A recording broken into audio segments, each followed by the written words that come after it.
Hello दोस्तों, आप सबका स्वागत है मेरे YouTube channel CIB IT with me में। आज हम मॉड्यूल सी का यूनिट 13 IT एक्ट 2000/2008 इसका पार्ट 2 हम करेंगे। पार्ट 1 हमने पढ़ लिया था, अभी हम पार्ट 2 करेंगे। चलिए शुरू करते हैं। टॉपिक है हमारा some legal issues. IT act 2000 में कौन कौन से लीगल इश्यूज आते हैं, जिसके लिए कौन कौन से सेक्शंस बनाए गए हैं, वो आज हम देखेंगे। पहला टॉपिक है डेटा थेफ्ट। जो डेटा की चोरी की जाती है उसके लिए कौन सा सेक्शंस है वो देखेंगे। Although there is no specific legal provision that covers data theft, usually the theft of electronic data results in diminishing of its value. तो अभी ये कह रहा है कि ऐसा कोई लीगल प्रोविज़न नहीं है कि डेटा कौन कौन सा चोरी होता है, कहाँ कवर किया गया है, किसमें। उसका कोई ऐसा डिफरेंट चीज़ें नहीं है कि माउस आपका चोरी हो गया, पीसी चोरी, मॉनिटर चोरी हो गया, सीपीयू चोरी हो गया, या और भी कोई डेटा, ये हार्डवेयर हो गया। अब डेटा आपका कोई चोरी हो गया, आपकी फाइल्स चोरी हो गई, तो डिफरेंट के हिसाब से नहीं है। बस इसमें क्या है कि अगर कोई भी इलेक्ट्रॉनिक डेटा है जिससे हमारा क्या होता है, उसकी वैल्यू में कमी होती है, उसकी वैल्यू घट जाती है, जैसा था वैसा नहीं रहती है। अगर डेटा चोरी हो गया तो आपको प्राइवेसी उसकी जा रही है, कई तरीके के इश्यूज हो जाते हैं। जैसे कस्टमर का डेटा चोरी हो गया, उसका गलत यूज़ हो सकता है, उसका आधार नंबर हो गया, उसका पर्सनल इंफॉर्मेशन हो गया, तो उसकी वैल्यू घट जाती है। उसको कोई भी कहीं पर भी बेच सकता है, उसके नाम पे फ्रॉड्स हो सकते हैं, उसके नाम पे इलीगल एक्टिविटीज़ की जा सकती हैं, तो इससे उसकी वैल्यू घट जाती है। Under such circumstances data theft would be covered under section 66 of the information technology act 2000 IT act. IT act जो 2000 में आया था उसमें सेक्शन 66 है, सेक्शन 66, वो हमें बताता है किसके बारे में, डेटा थेफ्ट के बारे में। अगर कोई डेटा थेफ्ट होता है किसी भी टाइप का तो वो सेक्शन 66 में कवर होता है। कि ये जो IT एक्ट का 2000 है उसका 66 हमारा डेटा थेफ्ट से रिलेटेड है। Which recommends a punishment of up to 3 years। अगर कोई ऐसा करता है तो उसको 3 साल तक की जेल हो सकती है। And or fine up to 2 lakhs, और इसमें 2 लाख तक का जुर्माना हो सकता है, या दोनों भी हो सकते हैं, 3 साल की जेल और 2 लाख का जुर्माना। तो यहाँ यह इम्पोर्टेंट क्या हो गया, सेक्शन 3 में अगर डेटा थेफ्ट का होगा तो 3 साल तक की जेल और 2 लाख रुपए का जुर्माना, ये इसमें आता है। द थेफ्ट ऑफ सोर्स और object code is also included under data theft. अब कोई भी प्रोग्रामिंग है, उसका जो सोर्स कोड होता है, जिस लैंग्वेज में वो लिखा जाता है उसको सोर्स कोड कहते हैं, और मशीन लैंग्वेज में जब वो कन्वर्ट हो जाता है तो उसे ऑब्जेक्ट कोड कहते हैं। जैसे लिखा गया, सपोज करिए ये लिखा है इंसर्ट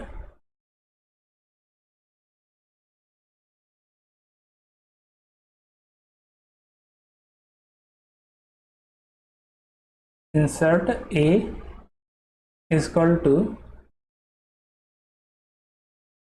10,000 रुपीज़। मतलब ए जिसका भी नाम होगा उसको 10,000 रुपीज़ इंसर्ट हो गया, मतलब ए के पास 10,000 रुपये क्रेडिट हो गया। सपोज करिए ये प्रोग्रामिंग में लैंग्वेज है, तो ये 10,000 रुपये उसको जा रहे हैं, तो ये सोर्स कोड हो गया। अब इसका जो मशीन ऑब्जेक्ट कोड होगा वो ए जो है वो मशीन लैंग्वेज में ए को कन्वर्ट कर देगा और 10,000 को बाइनरी नंबर्स में कन्वर्ट कर देगा, 0101, ऐसे ए का भी बाइनरी नंबर्स कन्वर्ट हो जाएगा।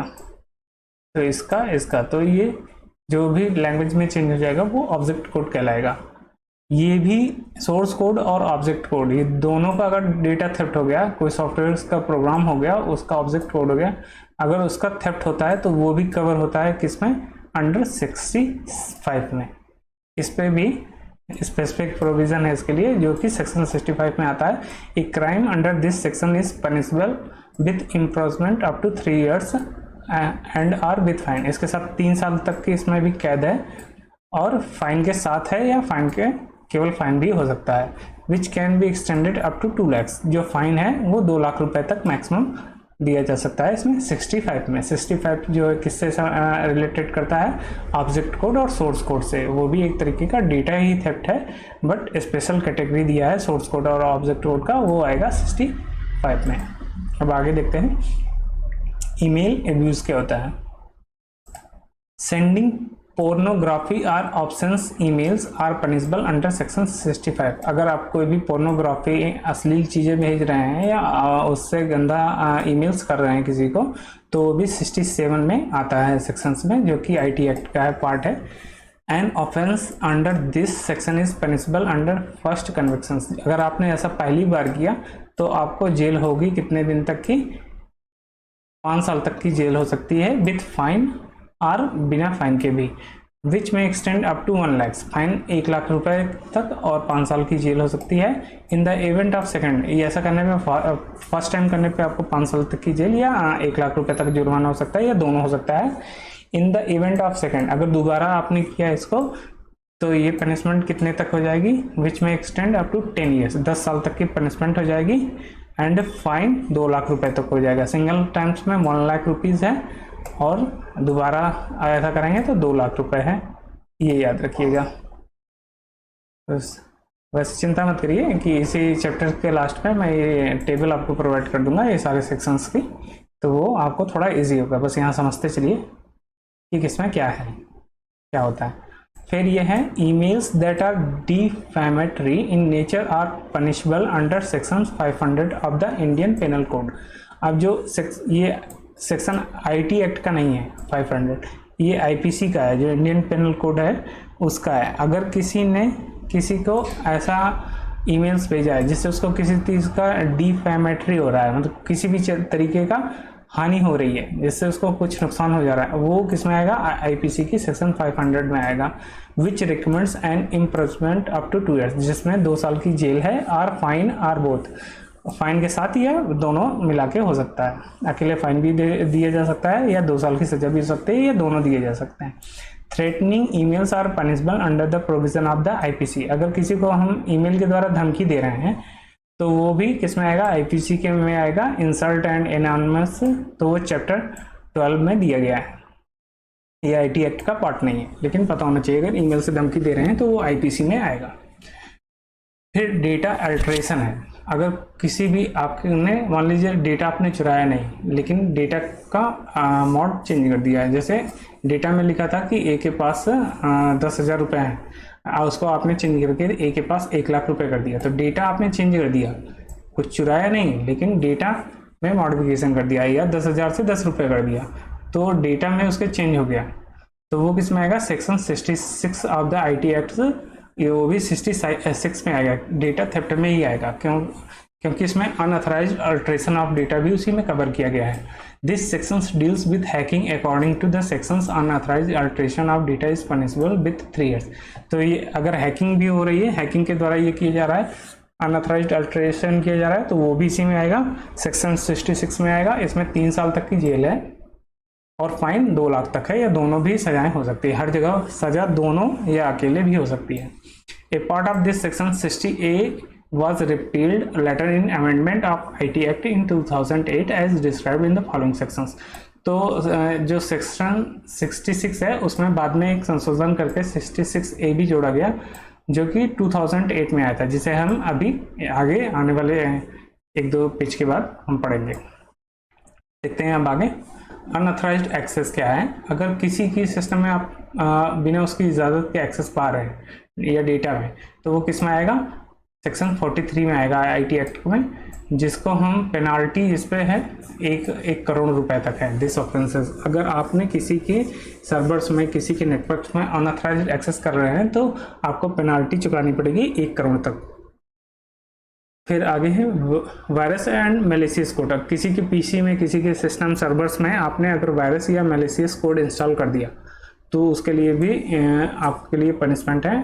तो वो देखते हैं क्या है। Introduction of a computer virus or contaminate including worms, trojan, etc is covered by section 43। वो भी सेक्शन 43 में ही आएगा। अगर आपने किसी के सिस्टम्स में कोई भी वॉर्म्स वायरस या ट्रोजन हॉर्स इंस्टॉल कर दिया, ये सब वायरस के टाइप्स हैं, या तो उसके वो भी सेक्शन 43 में आएगा। इसमें 1 करोड़ तक का आपको पेनाल्टी लग सकती है। The introduction of this malicious code loss of data occurs then section 6 अगर कुछ किसी तरीके का लॉस हो जाता है उसको, तो section 66 of the IT will be also applicable, क्योंकि 66 में डेटा थेफ्ट है तो वो भी इसमें इम्प्लीमेंट हो जाएगा। तो दोनों सेक्शंस लागू हो जाएंगे, सेक्शन 43 भी हो जाएगा और सेक्शन 66 भी हो जाएगा। फिर अगला है denial of service. Denial of service तो मतलब किसी कोई भी सर्विस एक्सेस करने से आपको रोकना। इसका मतलब ये होता है this category has been dealt with under section 43 of the IT act which provides for a compensation of up to, ये भी 43 ही सेक्शन में आएगा और इसमें भी 1 करोड़ तक की पेनाल्टी है। Gist of offences under IT act, अभी तक जो हमने पढ़ा उसका गिस्ट देखते हैं कैसे हैं। Following are the gist of the silent offences under the IT act, वो देखते हैं 1 by 1। Tampering with data computer source documents, तो हमने पढ़ा था कि अगर हम किसी के सोर्स कोड और ऑब्जेक्ट कोड में करते हैं तो section 65 of the IT act deals करेगा। कंप्यूटर सोर्स डॉक्यूमेंट में ये किस में आएगा, इन इलेक्ट्रॉनिक फॉर्म में जब भी हम चेंज कर देंगे उसके टैम्परिंग कर देंगे तो पनिशबल है अप टू 3 years या 2 लाख तक का जुर्माना, ये इसमें आएगा। फिर अगर हम हैकिंग करते हैं विथ ए कंप्यूटर सिस्टम, तो हमने पढ़ा था 66 में आया था, वो deals with hacking with a computer systems under this sections anyone who hacks is punishable up to 3 years। इसमें भी 3 साल तक है, इसमें भी 3 साल तक था, 2 आर फाइन, और फाइन भी इसमें एप्लीकेबल है।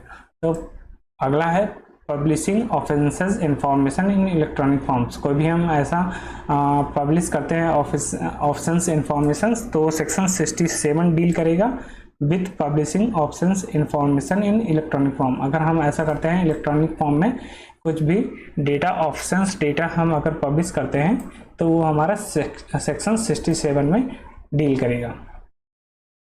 तो उसमें आज cause to be published in electronic form for the first time, अगर हम फर्स्ट टाइम करेंगे तो 5 साल की जेल और फाइन है, and for the second times it will be 10 years तक का हो जाएगा और फाइन भी रहेगा, ये भी हमने देखा था।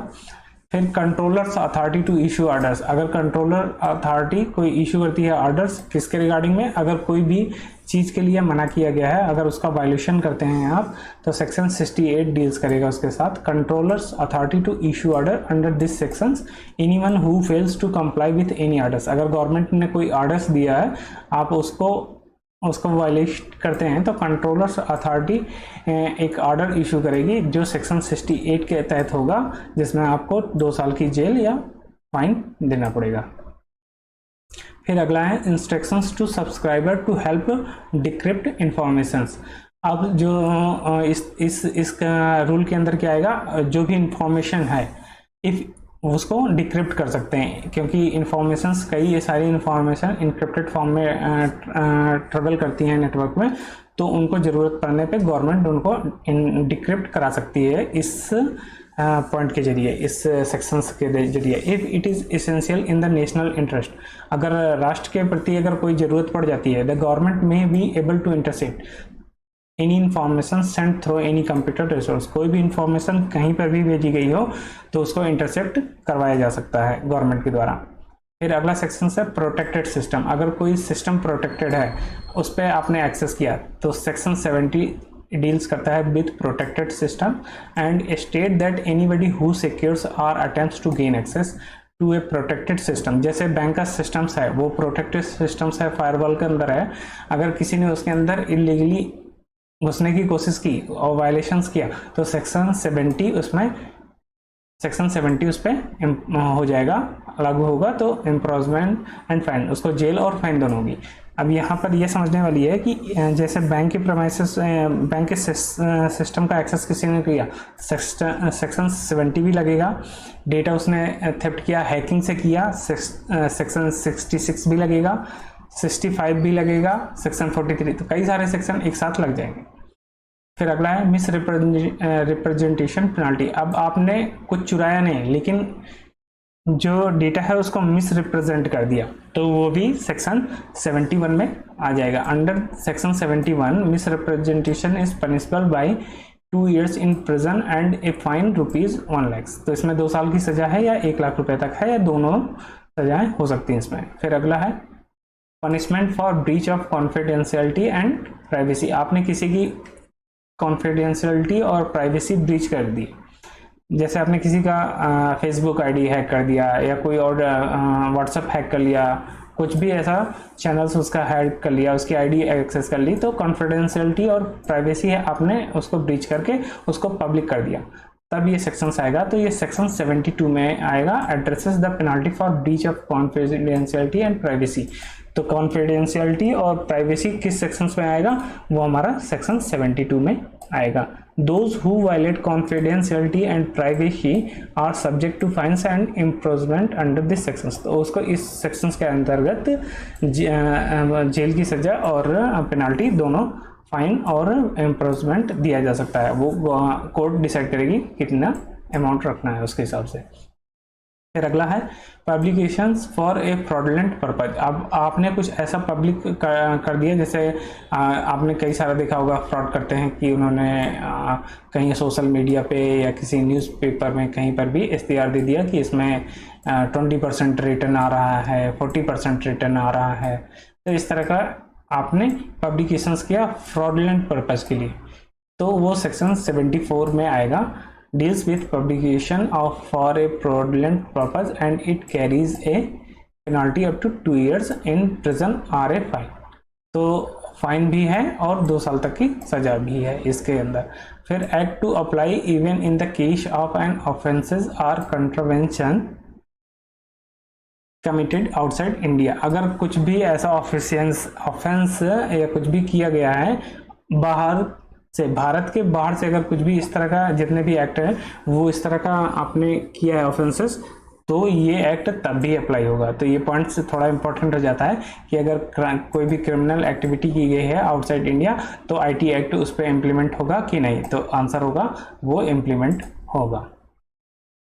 फिर कन्फेक्शन है।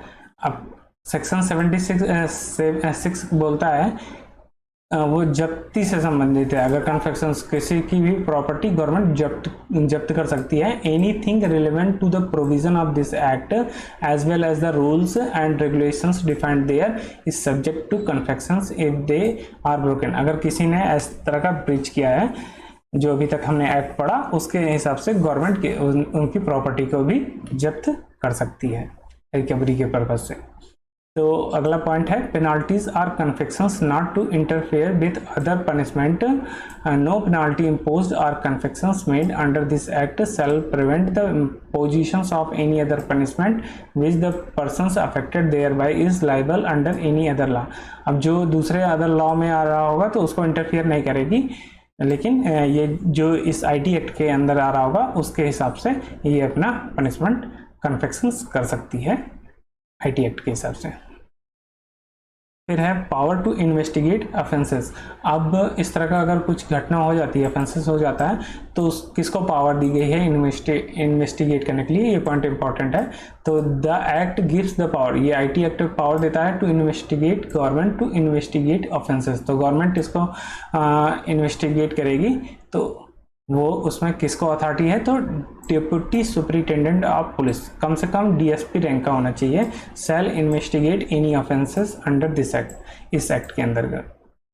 तो ये कोड ऑफ क्रिमिनल प्रोसीजर 1973 के अंतर्गत दिया गया है कि डीएसपी रैंक का कम से कम डीएसपी रैंक से बिलो नहीं होना चाहिए इन्वेस्टिगेट करने के लिए। फिर इसमें संशोधन भी हुए थे कुछ आईटी एक्ट 2000 में 2008 में, तो उसको अमेंडमेंट दिया गया है यहाँ पे, वो देखते हैं हम क्या है। A major amendment to IT act 2000 was made in 2008। अब 2000 में ये आया था, अब 2008 में इसमें जो पहला संशोधन हुआ वो देखते हैं क्या है। It introduce the section 66A। इसमें एक सेक्शन जोड़ा गया था जिसका सेक्शन था 66A, which penalised sending an offensive message. अगर आप किसी को ऑफेंसिव मैसेज भेजते हैं तो वो 66A में उसके अंतर्गत आता है, तो वहाँ से आपको पनिशमेंट मिलेगा। लेकिन इसमें क्या हुआ था आगे वो देखते हैं। It also introduce the section 69, एक 69 भी आया था, विच गिव अथॉरिटीज, जिससे पावर मिली थी of a interceptions or monitoring or decrypting of any information through any computer resource. जो हम किसी भी इंफॉर्मेशन कंप्यूटर रिसोर्स की, उसको हमें इंक्रिप्ट करने की, मॉनिटरिंग करने की पावर सेक्शन 69 में दी गई थी अमेंडमेंट में। It also introduce penalties for child porn, cyber terrorism and voyeurism. तो जो साइबर अपराध हुआ, चाइल्ड पोर्न हुआ या वेरिज्म हुआ, ये भी इस सेक्शंस में डिफाइन की गई थी 69 में। However on 24 March 2015 the supreme court of India gave the verdict that section 68, जो सेक्शन 60A था उसके खिलाफ सुप्रीम कोर्ट ने जजमेंट दिया था कि ये अनकॉन्स्टिट्यूशनल है इन द एंटिटी, ये असंवैधानिक है, ऐसा बोला था कोर्ट ने। क्यों? क्योंकि ये जो है हमारे जो मूल अधिकार हैं सेक्शन 19A में है, उसका ये वायलेशंस कर रही है। राइट फॉर फ्री स्पीच, जो हमारे पास बोलने का अधिकार है 19(1) में, राइट टू फ्री स्पीच, स्वतंत्रता का अधिकार है, बोलने की स्वतंत्रता, उसका ये विरोध था। तो सुप्रीम कोर्ट ऑफ इंडिया ने इसको 68 को अवैध घोषित कर दिया था। ये थोड़ा सा इंपॉर्टेंट हो जाता है इस हिसाब से। फिर अगला देखते हैं digital rights management. Full form याद रखिएगा, डीआरएम का फुल फॉर्म क्या होता है, तो डीआरएम का फुल फॉर्म होता है डिजिटल राइट्स मैनेजमेंट। देखते हैं ये क्या है। Digital rights management is a systematic approach to copyright protection of digital media. अब जो भी आप डॉक्यूमेंट्स राइट करते हैं वो आपका खुद आपने उसको बनाया है, तो अगर उसी डेटा को कोई कॉपी करता है, ठीक है ना, सेम टू सेम कॉपी कर लेता है आपके से डेटा को, फाइल ही पूरी ले लेता है विदाउट एनी मॉडिफिकेशंस, तो वो कॉपीराइट आपका कॉपीराइट में आ जाता है। तो अगर सेम, इसका मतलब एक तरीके से आप कह सकते हैं चुराना, आपके सामान को कोई चुराना, उसमें मॉडिफिकेशन या कुछ एडिशंस करता है और बदलाव करता है, तो वो कॉपीराइट में नहीं आएगा। लेकिन अगर आपका सेम मटेरियल यूज हो रहा है तो वो कॉपीराइट में आता है। तो इसके हिसाब से डीआरएम आया था, digital rights management is a systematic approach to copyright protection. तो ऐसा कोई कर ना हो सके, इसलिए ये डीआरएम आया था। The purpose of DRM is to prevent unauthorised redistributions of digital media and restrict the waste. जैसे आपने कोई सॉफ्टवेयर्स बनाया, अब उस सॉफ्टवेयर्स को, क्योंकि ये कॉपी हो सकता है दूसरे पेन ड्राइव में डिजिटल मीडिया में, तो उसको डिजिटल मीडिया में रीडिस्ट्रीब्यूशंस करने के लिए and restrict the ways consumers can copy content they are purchased, बिना परचेस किए हुए उसको कॉपी करके शेयर करना, वो इसी कॉपीराइट में आता है। तो डीआरएम इसीलिए आया था, उसको प्रोटेक्ट करने के लिए। DRM products were developed in response to the rapid increase in online piracy of commercially. तो ऑनलाइन अभी देखा होगा आपने, कई सारी मूवीज जो है रिलीज होने के पहले ही पायरेटेड वर्जन उनका ऑनलाइन शेयर हो जाता है, तो वो कॉपीराइट का वायलेशन है। तो उसके हिसाब से उसको भी आईटी एक्ट में शामिल किया गया है। Marketed materials which proliferated through the wide spread use of peer to peer file exchange program, जिनको एक दूसरे से पीयर टू पीयर, एक दूसरे से एक्सचेंज करके प्रोग्राम, उनको क्या किया जाता है, वाइड स्प्रेड कर दिया जाता है, फैला दिया जाता है। Typically, DRM is implemented by embedding code that prevents copying। तो DRM में क्या किया जाता है, embedding कोड लगा दिया जाता है, जिससे वो क्या करता है, कॉपी करने से प्रिवेंट करता है। Specifies a time period in which the content cannot be accessed or limit the number of devices the media can be installed। तो इससे क्या होता है कि एक लिमिट लगा दी जाती है कि इतने टाइम पीरियड के लिए ही वो एक्सेस नहीं होगा, उसको कॉपी नहीं कर सकता है या उसको शेयर नहीं किया जा सकता है, उस कंटेंट को ब्लॉक कर दिया जाता है। इसी को बोलते हैं डीआरएम। फिर digital rights management is a technology, एक टेक्नोलॉजी है, डिजाइन की गई थी टू ट्रैक एंड और copy protect digital copyright content. किस लिए यूज होते हैं, अगर कोई पूछेगा, DRM is related to protect digital copyright content. ये एक ऐसी टेक्नोलॉजी है जिससे हम डिजिटल कॉपीराइट कंटेंट से बचाने के लिए इसका यूज करते हैं। It includes secure distribution mechanism. इससे हमें क्या मिलता है कि हम सिक्योर डिस्ट्रीब्यूशंस कर सकते हैं, हम डिस्ट्रीब्यूट करने से रोक सकते हैं। Which generally use encryptions and digital watermarks. इसमें डिजिटल वाटरमार्क्स इसमें यूज होता है और इंक्रिप्शंस यूज होता है। अगर इंक्रिप्टेड हो जाएगी तो जब तक आपके पास पब्लिक की या प्राइवेट की नहीं रहेगी तो आप उसको डिक्रिप्ट नहीं कर सकते। पब्लिक की इसके पहले हमने पढ़ा हुआ है ना कि दो तरीके का यूज होता है इंक्रिप्शंस। एक होता है सिमेट्रिक, एक एसिमेट्रिक। अगर सिमेट्रिक होगा तो सिमेट्रिक में पब्लिक की जो डिक्रिप्ट करने के लिए होगा और इनक्रिप्ट करने के लिए दोनों ही केस में पब्लिक की सेम होगी, ये सेम यूज होगी। और एसिमेट्रिक होगा, एसिमेट्रिक में पब्लिक की डिक्रिप्ट करने के लिए होगा, एसिमेट्रिक में इसमें दो होंगी, एक पब्लिक की होगी और एक प्राइवेट की होगी। ये प्राइवेट होगी और ये पब्लिक की होगी। तो पब्लिक की से जो है हमारा इनक्रिप्टेड होगा और प्राइवेट की से डिक्रिप्ट होगा। तो ये दो तरीके की इंक्रिप्शन टेक्निक यूज की जाती है। फिर आगे देखते हैं, और डिजिटल मार्क्स भी उसमें लगा दिए जाते हैं, डिजिटल वाटर मार्क्स, जिससे हमारा थोड़ा प्राइवेट कॉपीराइट होने से बच जाता है। फिर DRM technology controls the exploitations of content by meta tagging. Content meta tagging का मतलब होता है डेटा अबाउट डेटा, एक डेटा के अंदर डेटा, डेटा के बारे में डेटा। तो content with the relevant users rules licence rights period to the content being encrypted. तो इसके लिए हमें क्या होता है, relevant use rules, licence rights होने चाहिए। तो इंक्रिप्शंस के पहले हमें ये सारी चीज़ें देखनी होती हैं कि कंटेंट की आपके पास लाइसेंस उसका होना चाहिए, लाइसेंस राइट्स होना चाहिए कंटेंट का, ताकि कोई इसको एक्सेस ना कर पाए। It can only be unblocked, ये तभी अनब्लॉक हो सकती है by a user who have access to the necessary decryption technology. जो जैसे आपने देखा होगा कि हम अपना विंडोज़ लेते हैं या एंटीवायरस लेते हैं तो हमें उसको परचेज करना पड़ता है। जब तक आपके पास वो लाइसेंस की प्रोडक्ट एक्टिवेशंस की नहीं होंगे तब तक आप उसको डिक्रिप्ट नहीं कर सकते हैं।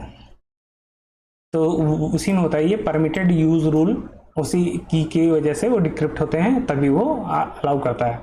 Although digital content is protected by copyright law, policing the web and catching law breakers is very difficult. तो इतना भी करने के बाद थोड़ा सा तब भी लॉ ब्रेकर्स को फाइंड आउट करना थोड़ा सा डिफिकल्ट हो जाता है। DRM technology focus on making it impossible, जबकि DRM की कोशिश रहती है कि इसको इम्पॉसिबल बनाया जा सके to steal content in the first place, कि जो हमारा कंटेंट है वो चोरी ना हो पाए। A more efficient approach to the problem than the hit and miss strategies aimed to at apprehending online poachers after the act। इसमें जो है इस एक्ट के आने से काफ़ी इसमें रोक लगाने में सहायता मिली है। The applications and methods are endless, here are just a few example of digital rights management। आप ये बहुत सारे इसके तरीके हैं, लेकिन इसमें से कुछ का ही यहाँ चर्चा हुई है। A company sets its servers to block the forwarding of sensitive emails। और कंपनी भी अपने लेवल्स पे लगाती है कि कोई हम सेंसिटिव इंफॉर्मेशन थ्रू ईमेल्स के थ्रू ना भेज पाए, तो वो वहाँ पर भी ब्लॉक लगाती है, रिस्ट्रिक्शंस लगा देती है। An e-book server restrict access to copying or and printing material based on constraint set by the copyright holder of the content। अब जैसे e-book servers है, जैसे आपने देखा होगा कि Kindle है अमेजन का, तो उस पर आप बुक तो डाउनलोड कर लेते हैं सैम्पल फॉर्म में, वो भी पूरी डाउनलोड नहीं होती है। तो कुछ चीज़ें प्रिंटिंग के लिए भी मटेरियल ब्लॉक होता है, लेकिन ना आप उसको प्रिंटिंग कर सकते हैं ना कॉपी कर सकते हैं, केवल रीड कर सकते हैं। तो इस तरह के जो है रिस्ट्रिक्शंस लगाए जाते हैं। ए मूवी स्टूडियो और video game design company includes software on it's DVD that limits the number of copies. और इसी तरह की मूवीज़ हो गई या वीडियो गेम्स हो गया जो डीवीडी में रखे जाते हैं, तो डीवीडी में भी नंबर ऑफ कॉपीज़ करने का एक लिमिट लगा दी जाती है कि 3 या 4 10 कुछ भी नंबर्स दे दिए जाते हैं, उससे ज़्यादा वो कॉपी नहीं होगी। A user can make it to, जैसे यूजर उसको केवल 2 कर सकता है, 4 कर सकता है, उस हिसाब से। ए म्यूजिक लेवल release titles on a type of CD that includes bits of information intended to confuse ripping software. और इस तरह का भी यूज होता है, म्यूजिक लेवल रिलीज टाइटल्स भी कर दिए जाते हैं जिसमें सॉफ्टवेयर की कॉपी होने में थोड़ा सा दिक्कत होती है। फिर अगला है copyright 2012 amendment and digital rights management provision in India. अब 2012 में जो अमेंडमेंट आया था वो देखते हैं क्या है। The copyright law of India by the amendment 2012 incorporates the provision of digital rights management in the legal regime of copyright protections. तो 2012 में कॉपीराइट लॉ इंडिया का कॉपीराइट लॉ है उसने इनकॉर्पोरेट किया था क्या प्रोविजन डीआरएम का। वो देखते हैं कैसे है। India not being a signatory to world intellectual property organisation copyright treaty or world intellectual property organisation perform and phonograms treaty still incorporate the provision of these international documents to be in line with an international standards of copyright law। इनका ये कहना है कि जो इसमें amendment हुआ था 2012 में उसमें इंटरनेशनल स्टैंडर्ड्स भी कॉपीराइट लॉ के इंक्लूड किए गए थे एंड और फोनोग्राम्स ट्रीटी स्टिल ये सारे प्रोविजंस जो इंटरनेशनल जो डॉक्यूमेंट्स के थे वो भी सारे इसमें इनकॉर्पोरेट किए गए थे। तो ये कुछ ज़्यादा इंपॉर्टेंट नहीं है इसमें से। फिर लेटेस्ट डेवलपमेंट्स अभी जो हुआ था वो इसमें देखते हैं क्या है। The union government framed the new information and IT rules. 2021 में एक नया रूल्स बने था जो कि 25 फरवरी 2021 को बना था। In exercise of powers under sections 87(2) of IT act 2001 में उसको और थोड़ा सा पावर दिया गया था स्ट्रिक्ट्स बनाने के लिए and to replace the earlier IT intermediary guidelines rules 2011। जो 2011 में एक इंटरमीडिएटरी गाइडलाइंस थे उसको हटाया, उसको रिप्लेस किया गया था। These guidelines require OTT over the top platforms and digital portals in India to have a grievance radiation process. तो आप ऑनलाइन ओवर द टॉप मतलब इंटरनेट के थ्रू आप ग्रीवेंसेस या डिजिटल पोर्टल के थ्रू आप अपनी शिकायत दर्ज करने के लिए इसमें यूज़ किया गया था।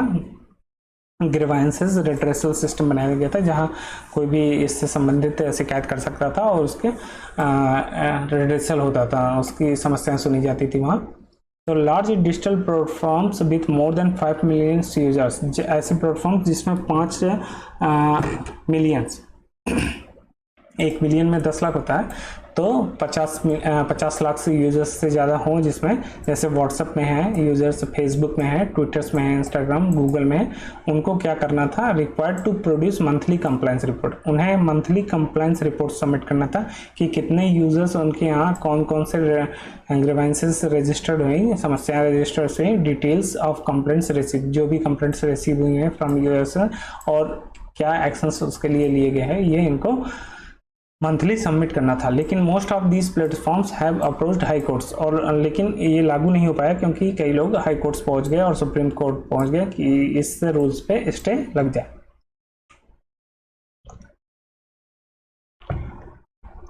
अब दोस्तों ये जो सेक्शंस अभी हमने पढ़ा था उसका मैंने ये एक टेबल के फॉर्म में दिया है, इससे आपको थोड़ा याद करने में आसानी रहेगी। चलिए एक बार रिवाइज कर लेते हैं। पढ़ तो हमने लिया ही है।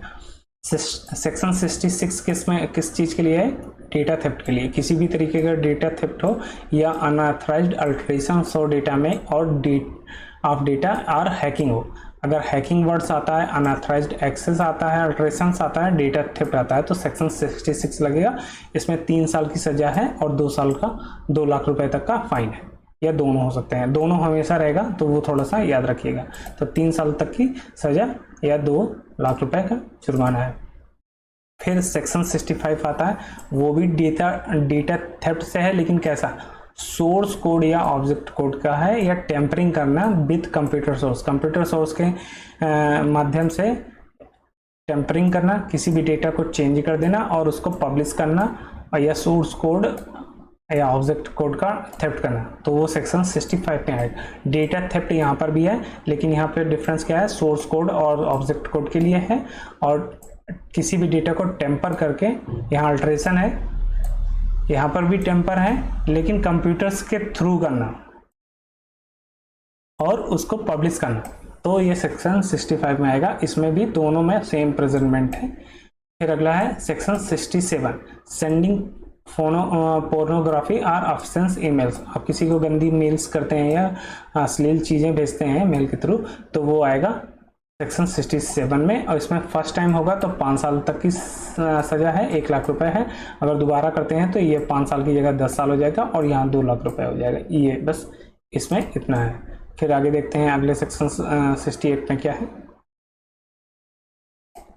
सेक्शन 68 हमारा क्या कहता है, कंट्रोलर्स अथॉरिटी टू इशू। अगर कोई कंट्रोलर अथॉरिटी ने कोई भी ऑर्डर इश्यूज किया है, अगर आप आईटी से रिलेटेड, अगर उसको आप कंप्लाई नहीं करते हैं विथ एनी ऑर्डर्स, तो सेक्शन 68 के तहत आपको 2 साल तक की सजा या फाइन हो सकता है। फाइन वो डिसाइड करेंगे।